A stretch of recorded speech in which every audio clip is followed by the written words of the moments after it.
ఈ చుక్కల మధ్యలో ప్రేమతో కూడిన ఆర్టిన్లో just for fun and joy.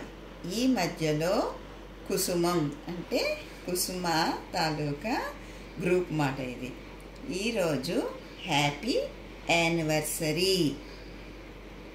ఈ చుట్టూ కూడా బెలూన్స్ చూడండి, అన్ని చుట్టూ బెలూన్స్ ఉన్నాయి. తర్వాత తను మనకందరికీ గిఫ్ట్లు ఇవ్వాలని చెప్పేసని ప్రతి ఒక్కరిని కూడా ఎంకరేజ్ చేస్తూ ఉంటుంది. అందుకనే ఇవి 35 గిఫ్ట్లు.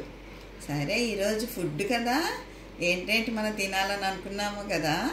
ఇదిగోండి సమోసా, బూర్లు, paneer curry, biryani, curd rice, ఇక్కడేమో గ్లాస్తో జ్యూసు, ఇక్కడ జాకెట్ ముక్క, తాంబూలం, పండు, ఇక్కడ కుంకుమ భరణి మనకి బొట్టు పెట్టి ఇవన్నీ ఇస్తుందన్నమాట. ఈ ఫుడ్ అంతా మనం ఈరోజు తిని ఫుల్గా ఎంజాయ్ చేస్తాం. మన హెడ్ ఎవరు? కుసుమ. ఇగోండి పువ్వుల మీద తల్లి కుసుమ ఉంది. సరే, ఇంతమంది ఉన్నారు, ఎవరు ఎంజాయ్ చేస్తారు కదా. ఇగోండి మన 35 నెంబర్స్ తాలూకా ఆల్ఫాబెట్ స్టార్టింగ్ అన్నీ కూడా ఇలాగా రాసి ఈరోజు యాన్యువల్లీ తాలూకా ఫంక్షన్ది ఈ రకంగా నేను క్రియేట్ చేశాను. Just for fun and Joy.